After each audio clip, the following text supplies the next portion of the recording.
Welcome back to the Grow Your Nutrition Business podcast. At Healthy Steps Nutrition, we believe something as fundamental as nutrition shouldn't be complicated. We help gym owners and coaches build successful nutrition programs without reinventing the wheel. I'm your host, Nicole Aucoin, registered dietitian and founder of Healthy Steps Nutrition, CrossFit HSN, and HSN Mentoring. I'm also the author of the Basics of Nutrition Coaching CrossFit Preferred Nutrition course. I'm going to teach you how to take one step at a time to build a successful nutrition program where you finally feel confident talking about nutrition to your members and your communities. Today, we have a friend and our accountant, John Briggs, on the podcast. John is the owner of Incite Tax and is on a quest to protect unfairly treated taxpayers from massively overspending on taxes. This model and strategy is what he's taught for over a decade, and he really gives practical tips to help people reach their financial goals so much faster. He's also the author of Profit First for Micro Gyms, which is a great book for gym owners and independent coaches to help them understand what financials really mean, what you should be tracking, and some simple strategies to get you started. This book, as well as the resources that he mentioned, are linked in the show notes. In this episode, John and I discuss the trends that he saw with the hundreds of gyms that he worked with last year during the pandemic. We talk about why you need to diversify your revenue streams to allow you to scale your business and help more people, and why you should be tracking your metrics and what they actually mean.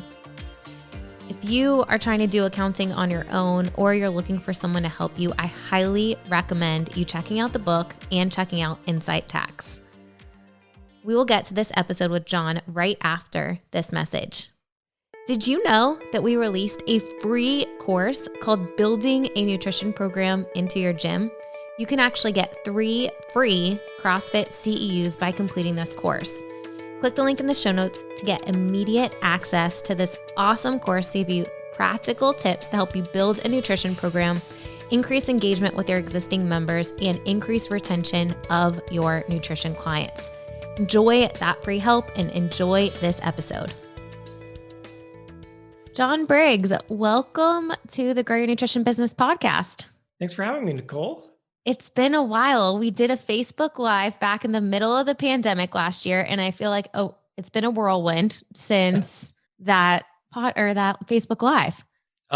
You could say things have been a little crazy. I think everyone would agree with that for sure. So I'm excited to talk to you. Number one, you're our accountant, and you guys actually just sent us all of our tax stuff. So thanks for the bill that I just got in my email that we'll be paying the IRS, but I'm sure it would have been a lot more if you were not our accountant. And I'm so thankful for all that you guys do at Incite Tax.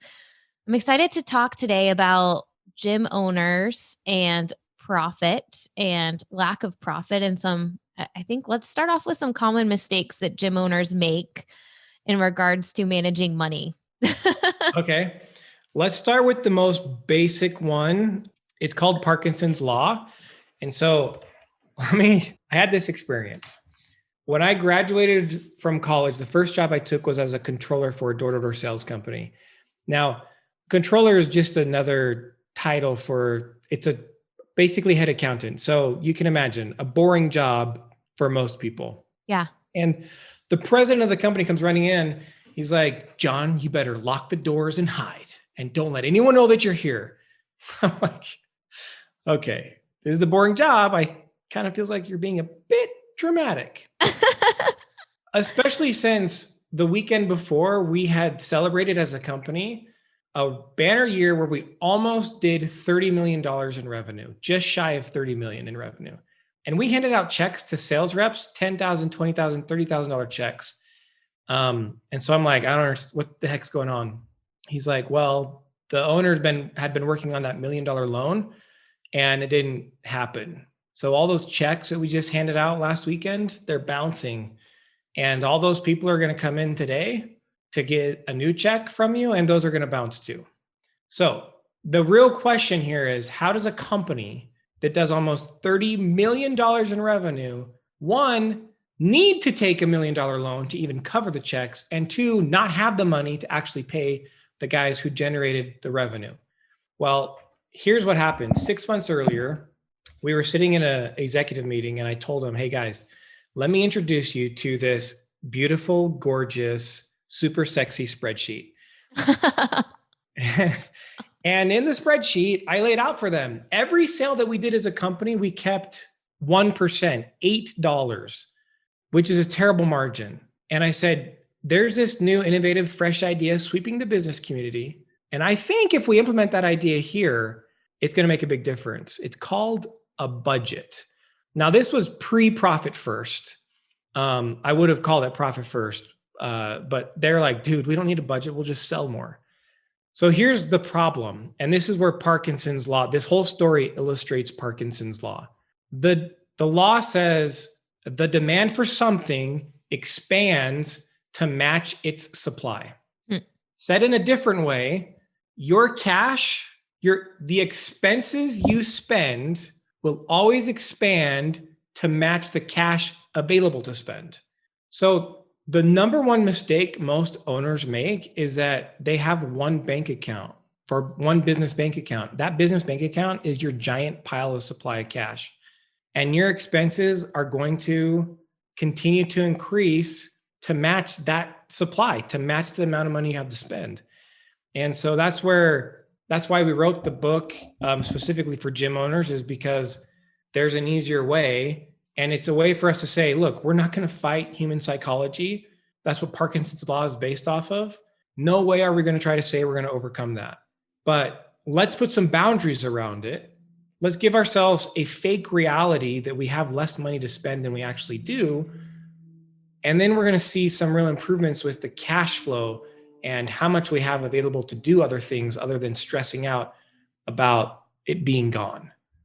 It's such a valuable story, going from, most gym owners are not in the position of the company that you worked for, $30 million. They're excited to have a couple $100,000 in their, annual sales. But it's so true. As you grow, your expenses will grow. And if you don't have a way to manage the cash, you can justify buying literally anything. Anything. I need that. We need to have that today, and I'm going to buy it. And if the money's in there, great, it happens, right? Yeah. And the thing is, like, I use that story because obviously I haven't met a gym owner who's doing 30 million in a single location, but it doesn't matter that how many zeros are behind your deposits. This problem prevails whether you're doing $50,000 in revenue or $50 million in revenue. And we need a way to control it. What I love about the system is, look, the pandemic sucked and it caught a lot of people with their pants down. All of our clients who ran the Profit First system, they're still in business. They weren't without stress during the period, but because of the way they managed their cash leading into this crisis, it got them through it. And because they followed the system, it also helped them make changes really, really quickly to adapt to what they were going to be forced to be doing in their business for the next few months or half a year or almost a full year. I think we all were forced to look at line by line, what are our expenses and what do we really need and what can we cut down or out, right? We all did that. I know that we did that personally, and it was important because we didn't know. There are so many unknowns, right? I think, another thing, and you talked a little bit about it in the book, is gym owners that only had group class revenue struggled a lot more than gym owners who had diversified revenue. Yeah. And this is just, guys, it's just based on data and what we see. The gyms that have the most success have at least 3 primary revenue streams so that they're not dependent on any one. That's the group revenue, personal training, and nutrition. Right, Nicole? Like, that's why you identified this problem early on. And when you did, we found that the gyms that brought on your services started becoming way more profitable and sustainable or stable as well than the gyms who were just even doing group training and personal training. And especially that's highlighted with the crisis that we've all went through. Like, I don't foresee a time where the government's ever going to force gyms to close again. But it's not to say it can't happen. And if it does, man, having a service that you can offer virtually is really important. And anyway, so just a plug for the nutrition, like that has been a great way for people to keep some revenue coming in without having to have social distancing. It's interesting. I was talking to one of the gyms, and he actually came on as a mentor during the pandemic because he's just an amazing human. But his gym's in Ireland. It's been open for a total of 3 months in the past year, off and on. So he's in the middle of the third shutdown right now. Oh my goodness. Open for 3 months. So 9 months he was closed in the past year. It's insane. He said to me the other day, he said, Nicole, I'm not even focusing on fitness right now because if I'm forced to shut down again, I know that I can easily handle adding more nutrition clients.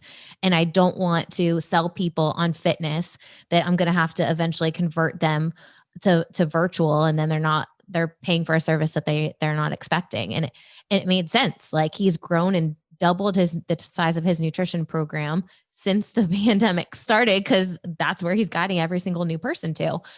And whether it's our program or not, like thinking and really understanding how you can add value and increase the average amount that your members are paying per month, which through individual nutrition coaching is a really great strategy for gym owners. Yeah. And even like, so right now in our gym, we're on week 3 of our nutrition challenge. We follow the HSN model, and look, that was a nice, easy way. We have 15 people on it, I think, some 10 to 15. That's an additional, like, whatever that math is, $2,000-ish. And then you'll convert some people over to ongoing coaching and have them as an increased average revenue per member per month, right? And all of it is being done virtually, which means, to go back to your point and mine in the book, like, I don't have to use floor space, and I don't have to threaten my capacity for each class period by adding this revenue. And so that becomes a really great revenue for me to add, because now I can blow that up as much as I want, and to the capacity of our coaches who do that, versus being limited. Because even now we're in Utah, and I think we've been pretty fortunate with the way this pandemic's gone, but we're still limited to how many people we can have in a class. I think most gyms are, right? Like we are too, and we're in Florida. So this makes complete sense. I'm excited that you've got a challenge going. That's awesome. And I'm more excited to hear about the conversion rate to ongoing coaching after the challenge is over. I want to go back to what exactly you guys do with Profit First. So having that separate bank account, understanding that no matter how much money you bring in, you're going to find expenses to take that money away. So, the Profit First model, kind of what it says, take out the profit and then the rest is what you have for expenses. Yeah. So the model works this way. It follows the concept of the envelope system, if anyone's familiar with that. Except instead of separate envelopes, we recommend them being bank accounts. And we suggest, I call it the essential 7. So yes, if you're hearing this and you've never heard this concept before, I am suggesting you have 7 business bank accounts.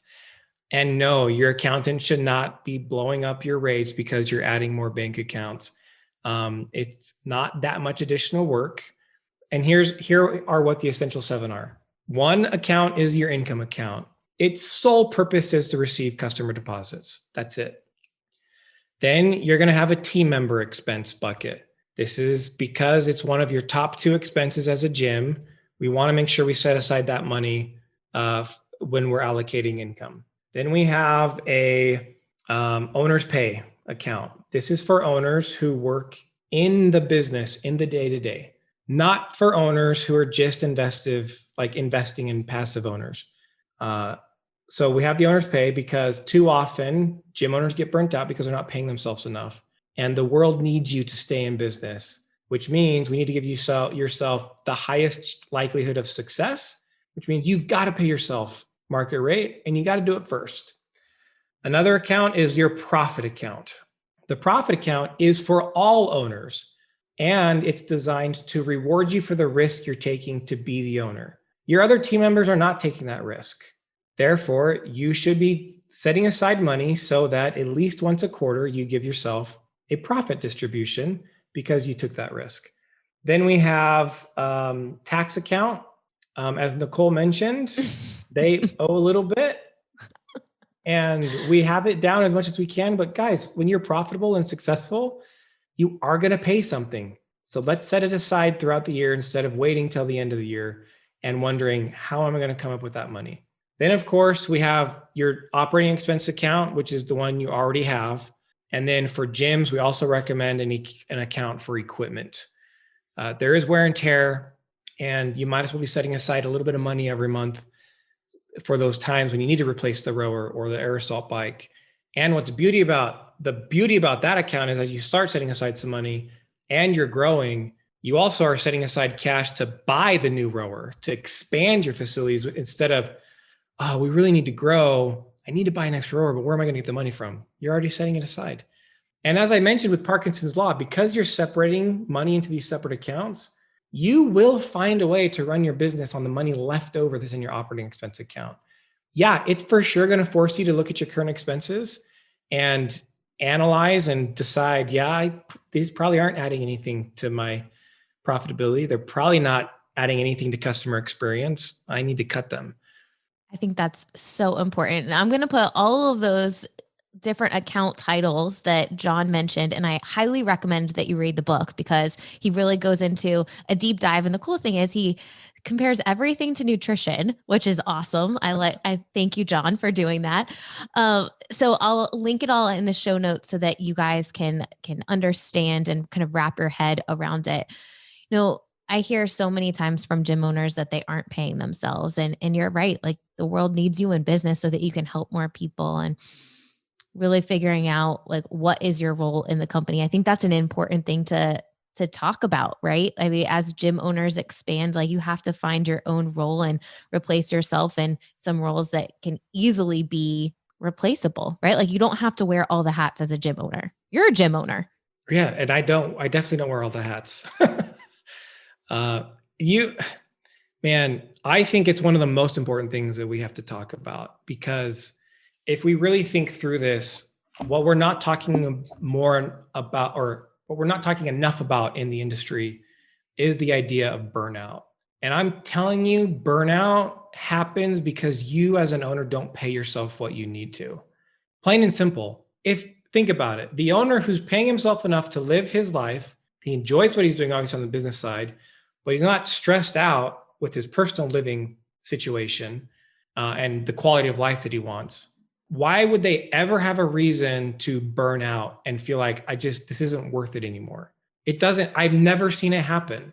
Yeah, sometimes they're like, you know what? I'm maybe not as passionate as I thought I was, or I found a new passion I'm more passionate about.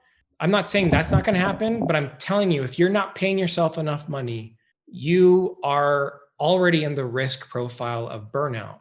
And if you I think about this, what does the gym owner do for the world? It's probably, in my mind, one of the most important things that happen within our society, because you give people the gift of health. And while I talk so much about profit, look, I say this, and this is a good contrast to where I want to go with this idea. Profit is not about getting rich. It can certainly lead to that, but it's the necessary fuel for your business's healthy survival. If that's the definition of profit that I'm looking at, guess what? Health is a person's individual profit, and that's what you give them.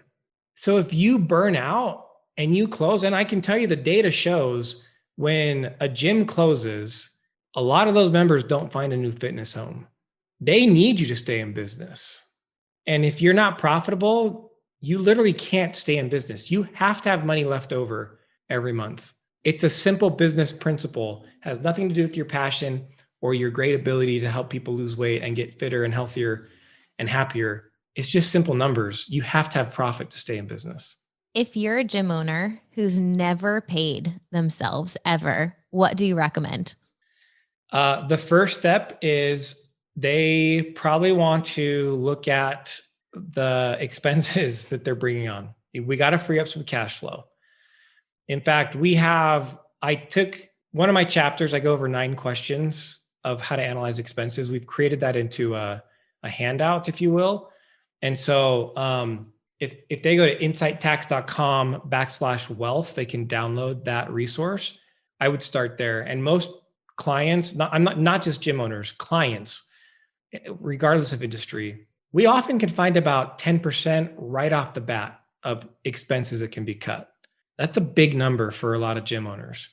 And so I would start there. And the second thing is set aside money to pay yourself first before you start thinking about paying your bills, and actually give yourself that money, transfer it out of the account so that you can't see it anymore. It's now in your personal account or the separate owner's pay account, and start forcing yourself to live off of the lower number. I promise gym owners will find the creativity to make it work. I can definitely agree with that for sure. And I think we've all been there. Like I remember starting Healthy Subs Nutrition. I didn't pay myself at the beginning and it was frustrating. You're working so hard and you just want to help people, but like no gym owner that I know besides you has a background in finance. Like this isn't what I went to school for. I remember when I first started Healthy Steps Nutrition, I would wait till the last freaking second to do my taxes the first couple years. And as soon as I could hire someone, that was the first thing that I hired is like, get the taxes away from me. Like I'll be responsible for making money and someone else be responsible for managing it and dealing with it. Like I can't do it. And I think so many gym owners hold on to so many different things that also causes burnout, right?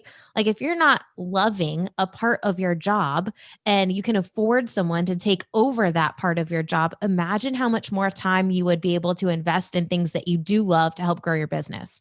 And most gym owners don't think like that.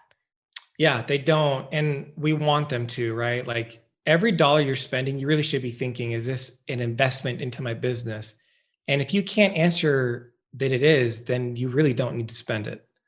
Yeah, I love that. And really figuring out, like I challenge gym owners to sit down and write, like, what are all the tasks that you do on a daily basis? And do you love them or do you hate them? And let's figure out how to get the tasks that are on the hate list off of your plate so that you can spend more time doing what you love to help grow the business. Yeah, and I love that technique. And I always emphasize when they're done with that, because I mean, really, you could get really geeky with it because I'm an accountant and I would add numbers like, here's this task, I hate it. I could replace it for a dollar amount here. And so by the end, you can actually see what's the monthly cost to get everything you hate off your plate. If you're going to leverage your money to do that, which I recommend you do, you have to use that time that you just saved to work on your business. Like Yeah. it's one thing we do see owners sometimes take themselves out of the coaching rotation a little too quickly because they're frankly just on the verge of burnout. They're like, I need some time for myself. Look, that's great. If you can afford that, that's awesome. But most of the time when we're starting this process, they can't quite afford that yet. And so they take themselves out of the rotation. They're giving up the cash flow, but they don't actually use the time that they freed up, that hour they freed up to actually work on the business, to meet with new members, or to try to get members to come into the door. So please use that time wisely until you are to the point where it's comfortable and you can take some additional time off. I think that's an important thing to think about. You know, I know my mentor, Michael Hyatt, has this like desire zone quadrant thing. And it's like, what are you really good at? And what do you love? Those are the things that are going to hold closest to you. And then on the opposite spectrum, what are you not good at and you hate? Like those are the things you get off first. And when you get those things off of your plate first, you should be spending more time on the things that are going to make your business money. And in our business, Jason, who runs the gym, my husband, his best time is spent calling and following up with leads as fast as they apply. Because the sooner we follow up with leads, the more effective we are at getting them to come in and sign up as, for members. And if you don't have a system for that, it's people will fall through the cracks. Yeah, no, for sure. And it's awesome they identified that, right? So that's a great use of his time. I'm sure there's other things that gym owners can identify that they're not great at or they don't need to do. A cleaner. Because I like adding the dollar figure next to the tasks you don't like to do, because you can identify that's actually not that expensive for me to replace. Let me start with that, because sometimes those can save you a ton of time and they're not that expensive. The cleaner that cleans the gym, we pay $35 a week. Like that's nothing, in my opinion, to not have to deal with cleaning the bathrooms. and Yeah. scrubbing the showers. Like that's not something that no, Jason nor I want to do that. So I love this. I think that's a really important topic. The other thing that you mentioned in the book that I think is really important that I would imagine some gym owners don't do is you talked about KPIs. And for people that don't know what that means, key performance indicators, what should we be looking at in regards to key performance indicators for gym owners and in gyms that are looking to add nutrition programs too? Yeah. So anytime we can find a number that's going to help us predict the future, we want to look at those. We also don't want to look at too many at a time. I find too many people rack their brains about what's the right one to choose, and before I do this, I need to understand it. Like, just pick 3 or 4. So let's start with 3. Just pick 3 and just start tracking it. And if it's not working, like if you're not getting any value out of it, then you can switch them. There's no rule that says once I establish what KPIs I want to look at, I can change it. There's a few we really like. Average revenue per member is a great one. And what this number tells you, I mean, it's as simple as your total revenue divided by your members. That's going to give you average revenue per member. The goal is whatever your last month's average revenue was, you want it to be higher this month. And by adding additional services like nutrition that have a better margin for you, you can see that number go up, right? Like when someone comes in and I just am doing group training, great. I might have some onboarding classes, but now it's $130 a month or whatever the price is. If I then can get them to sign up for some nutrition coaching at the same time, okay, now my average revenue per member is now $200 or whatever. So that's a good one. Length of engagement's another great one. How long are your clients staying with you? So I would track this for members that have canceled and your current member base. The ones that canceled, you kind of use that as a number that you want to see continue to increase. Look, we're never going to get to the point where we have 100% retention. It just doesn't work. People move. They love you, but they're still going to move and change jobs and things like that. But you want to see that number go up. So just with those 2 examples, just tracking it doesn't do anything for you. It's the comparison of that number to something else, usually its previous number, that then you want to pay attention to. Because whatever the difference is, that's forcing you to ask yourself a question. Why did it change? If it went up, which we want, but you want to know, why did this go up? What did we do? Did I run a nutrition challenge this month? Oh, I actually ran a nutrition challenge last month and we converted so many of them. That's why that went up. So you start identifying what was the actual activity that boosted that revenue. Now you can say to yourself, I need to do more of that. Maybe if we were only doing a nutrition challenge once a year, I'm going to do it twice a year now. Or maybe they like challenges and I can find a different type of challenge that can push them and they're interested in. Vice versa, if the number goes down, crap, why did it go down? We stopped asking this question in the onboarding or the interview process for prospects. Whatever that is, like the number's great, but you have to ask the question because then that leads you to the activity that led to the change. And that's then what you focus on either improving or doing more of. I think that's an important piece of the puzzle. You have to interpret the number, right? Like you have to understand what are you doing differently to affect the numbers going up or down. Systems like I know you worked with Zen Planner in the past. We work with Push Press. Like it's so easy to track the numbers with Push Press because you click one button and it generates those reports for you. So it's so simple. Convert it over to a spreadsheet and then go ahead and track it. I know for us working with you guys give us a report every single month. I can see how much did we bring in this year compared to how much did we bring in last year and what is the difference? And it's important for me to know because I think any business owner needs some goals. And if you don't have goals, you're going to go nowhere, right? So look at your numbers. They don't have to be amazing today. Just, make one step in the right direction to improve the number. And I think a lot of times we try to throw so many things at the wall, but then you can never figure out what's actually working. And if you could track things and just change one thing at a time, you can see, okay, is it working or is it not? Yeah. And with that, there's one thought I have too. I feel like a lot of gym owners get hung up on this idea of industry standard as well. And I want to give people permission to not worry about it. I'm an accountant, and I think there's a lot of value in data to see, 150 members, X amount of per thing, and you're going to be profitable. That's great. Or we know that we want your rent expense to be under 15%. We'd love to see your net income above 20%. Those are numbers that we have, but sometimes people are like, what's industry standard? How much revenue per square footage should I have? Or what should I be paying my coaches? Or what's industry standard on what I should charge? Ultimately, what I love about KPIs is you actually aren't necessarily worried about industry standard. You're just worried about improving yourself. It's the same thing you're asking your members to do when they come into the door. Hey, look, you're 300 pounds, and I see that you just looked at that guy who just did a muscle up. Like, let's not worry about him, okay? Right now, you're here, you're winning. Let's start doing some squats to a bench and whatever, and you're going to win. It's the same idea with your financial numbers. Wherever you are right now is the great place to start, and just improve it from there. And at some point, you'll become an elite gym, and then you'll be able to set your own industry standards.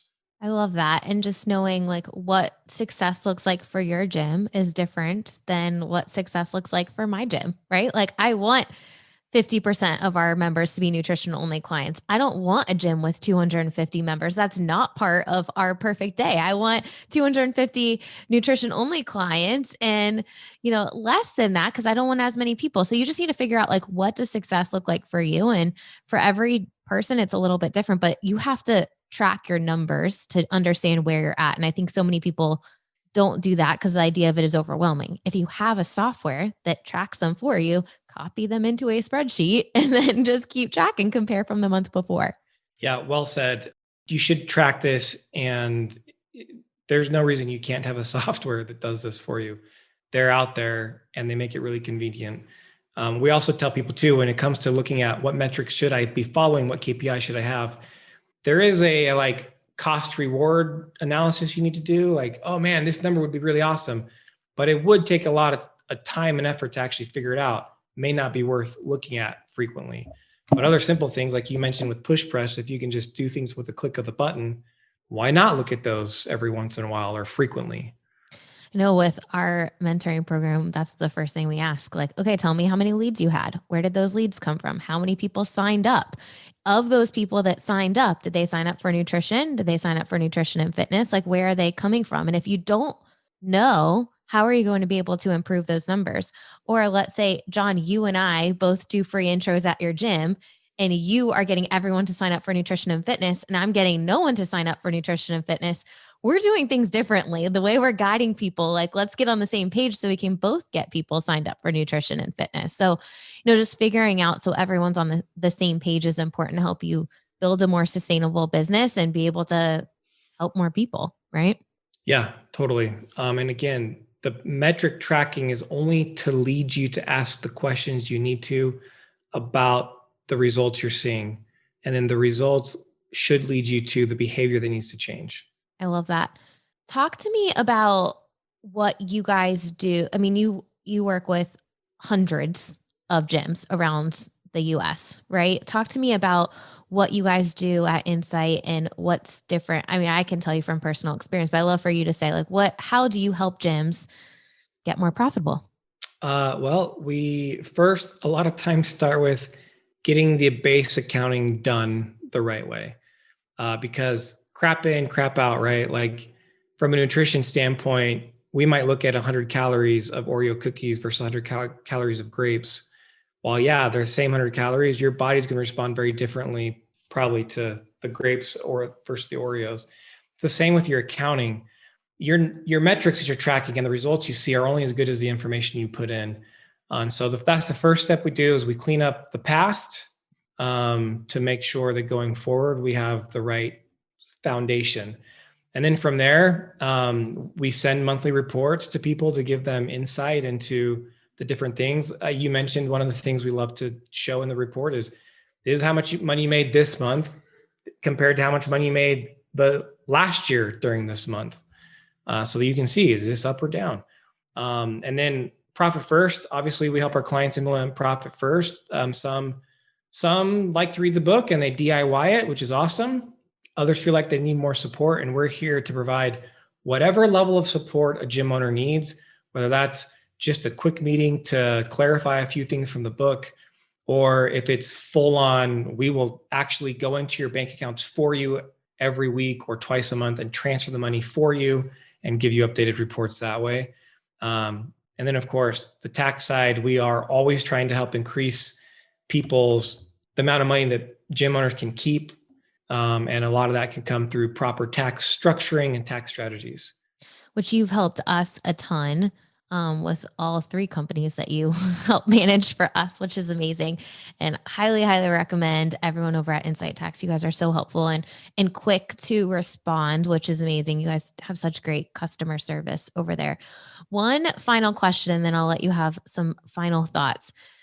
I'm sure we can get down a huge rabbit hole, but this always comes up. Contractors versus 1099s versus employees for nutrition coaches.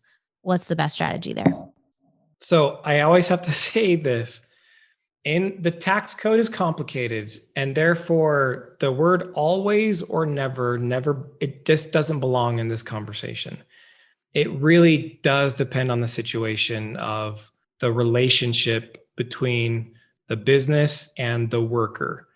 So if you are providing more flexibility to them, then it makes sense for them to be a contractor. If you're requiring they do things like at the time you want it to be done, in the exact way you want it to be done, with the tools you're providing and equipment you're giving them, then they're probably an employee. That being said, I feel very strongly, unless you're in the state of California, that if you wanted to pay your coaches as contractors, there's ways to do that. Now, that being said, we have a GM, for example, and he's an employee because we want to control what he does. We want to make sure he is at the gym during the times we want him during the gym. He doesn't get to choose which classes he attends or coaches. So, you know what I'm saying? There's a trade-off there. When it comes to nutrition coaches, really what they're looking at too is this income the purpose of your gym? And most gym owners can say, especially if they have a physical location, that the exercising, the workouts are the main part and the nutrition is supplemental. So you're already at an advantage to be able to pay your coaches as contractors that way. State of California says everyone is an employee, basically always. Uber, anyways, some of this gone to the Supreme Court. I won't go into the details. It's boring and ugly and upsets me. But even if you're in the state of California, based on the California rules, I do believe you could have a coach who you pay as an employee to do the fitness stuff. And if they're also a nutrition coach on top of it, the nutrition pay could be to their nutrition business. You could outsource that service to their business entity because it's not the main primary function of your gym business. That being said, when I talk about it this way, sometimes people are like, well, you're just stealing money from these contractors, you greedy person. Honestly, I've done the math many times, and I'm telling you, independent contractors pay less in taxes than employees if they do it the right way. Setting it up as a business instead of setting it up as paying it an individual, right? Yeah. Exactly. For sure. If they do it the wrong way, they could end up paying more taxes as a contractor. But if they do it the right way, and most competent accountants should be able to help them identify how that pay should be structured. Their take-home pay is way higher as a contractor than it is as an employee. And sometimes it just takes an explanation to them. We do that all the time. We will sit down we'll do a webinar and the gym owner will set it up and we talk to their coaches just so the gym owner can benefit. It's a benefit on both sides. They avoid paying payroll tax and the contractor also avoids reduced payroll taxes and reduced income taxes. I think you're right. You just have to look at what exactly are these people doing and how much control do you have and how much control do you not have. We have nutrition coaches in the past that have been set up as 1099s. We have nutrition coaches and dietitians in the past that have been set up as W-2 employees. And it really just depends on the relationship that we have with them. We have a photographer. She's on a retainer that's a monthly retainer, and she has full control. I want some pictures delivered at the end of the month. She's a contractor. Like, I don't tell her how to take pictures. I don't give her any training on how to take pictures. Like, she does it on her own time, delivers them by the end date of the month, and that's it. We're done. So just figuring out how much control do you have versus how much control does the contractor have. I mean, right off the bat, nutrition coaches are setting their own hours of the month. They're working on their own schedule. Like, that's one of the main things with contractors versus employees. Yeah, totally. Right? Like, our nutrition coach is a nurse. And so she works 3 12-hour days at her W-2 job. And so those rotate constantly. So she sets her own schedules. She decides when to bring, like, when she's meeting with clients, all that stuff. Like, we literally have zero control over doing it, other than we're saying, we want to offer this service and this is what we're willing to pay you if you give it to the members, if you give it to our members. Yeah, I love it. So super simple. If you are listening to this podcast and you're like, oh my gosh, I've been handling my accounting for way too long and I'm ready to pass it off, I highly recommend John and Incite Tax. If you're thinking, I want to hold on to this a little bit longer, the least you should do is buy the book, Profit First for Micro Gym Owners. There's so many great nuggets in there. I just looked at it right before we jumped on this podcast to pull some things out of it. And it's an awesome book that just puts things in layman's terms. I think I get super confused by accounting, and I have a minor in business, and I don't speak that language. You are the expert. Like, we pay you to handle all of our things and make us not pay much money in taxes at the end of the year. Awesome. Yeah. John, thank you for coming on the podcast. Any final thoughts before we jump off? Just that I don't want profit to be a dirty word for gym owners. I understand that the nature of what you do and the passion that drives you is to improve the health of people. And you really would be totally fine doing it for free. I get that. I just want you to know that you won't be able to do that forever if you aren't paying yourself and you're not having a sustainable profit. So you can have a profit and serve your greater noble purpose of changing humanity. You can do both at the same time. I love it. I think you said it perfectly in the middle of this podcast. You said, profit is not about getting rich. It's the necessary fuel you need for survival. And I think that's so true and important. Like, it's a business. You're in the business to help people, but you also have to be able to bring home a paycheck and pay your bills. Yeah. So thank you for all that you do. I know that you've taught me so much over the years, and you continue to teach many gym owners around the world how to make their business more financially stable. Well, thanks for having me, Nicole. I really appreciate it.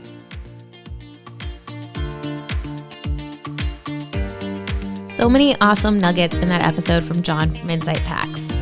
Let's talk a little bit more about metrics. At HSN Mentoring, we focus on a few key metrics. And John's right. You shouldn't compare it to industry standards or what your neighbor next door are doing or what the best gym is doing. You need to compare your numbers against yourself. Similar to the CrossFit Open, we compare our scores to how we've done in previous years. So let's talk about what these numbers are that we recommend tracking. Number one, your leads. And where are they coming from? If you're spending money on advertising, but you're not getting any leads from it, something is happening. Why are you continuing to spend money on that advertising? Once we have leads, then we want to know how many people signed up and what are they actually signing up for. Are they signing up for nutrition and fitness? Are they signing up for nutrition only? Are they signing up for fitness only? And what are your goals as a company?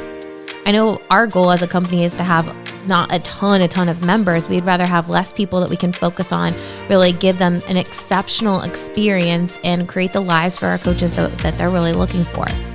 So we want to be able to track those metrics with what people are signing up for. Then we want to know what's the average revenue per member per month. So how much money is each person spending at your gym? What's the average revenue that's coming in? If you're having clients that are paying for nutrition only or nutrition and fitness or fitness only, obviously the clients that are paying for nutrition and fitness are going to bring up your average revenue per member per month.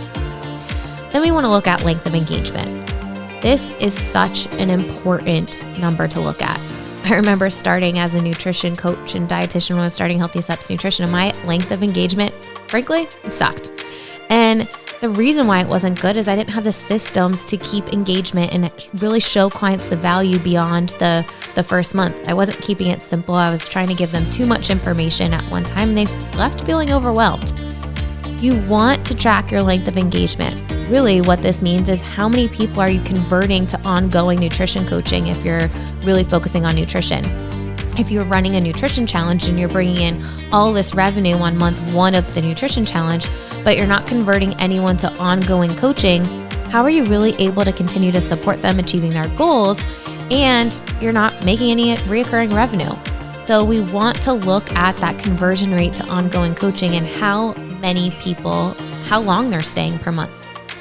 Lifetime value. This is another awesome number to track. And with PushPress, you can track all of these numbers really easy using the nutrition reporting app powered by Healthy Steps Nutrition. Let me talk a little bit more about length of engagement. If you aren't converting clients, your length of engagement is not going to be good. There's no point spending a ton of money in advertising if you're going to lose your clients after 1 month, 2 months, or 3 months. We need to work on retention first. We need to make sure that we're giving our clients an exceptional experience so that we don't have to start at 0 clients every month or every 3 months if you require a 3-month commitment. If you aren't able to close leads, why even get more? We need to focus on the sales process and make sure we have that dialed in before we're spending money on advertising. We spend very little dollars on advertising. Our advertising really comes from how we get leads is, number 1, the free help that we provide and client referrals. So making sure that you have your systems in place so you're not just dumping money every single month is really important. At the end of the day, you really need an easy way to track these numbers and the systems to scale your program. John and I briefly touched on the financials in this episode, but if you're looking for more help, the first step would be to buy his book. Understand what you're looking for, or go to incitetax.com and see how they can help you. Thank you so much for tuning in to this episode. And again, I'm your host, Nicole Aucoin, the founder of Healthy Steps Nutrition. At Healthy Steps Nutrition, we provide a turnkey solution to save you time and not reinvent the wheel when it comes to building a nutrition program from scratch. HSN mentoring starts with a training process that includes online modules, homework, and 6 mentoring calls. The training teaches you how to set up your business, but we provide you ongoing support to help you grow your nutrition program, all using our simple habit-based approach. It's pretty easy to get started. You book a free call, we learn a little bit more about you, and from there, if it's a good fit, then we prompt you to sign up for the program. You get instant access to the training and 1 year's worth of marketing content so that you can keep nutrition to be a consistent part of your message. I hope you enjoyed this episode. If you're looking for that turnkey solution, feel free to book a free call and make sure you subscribe so you don't miss another episode.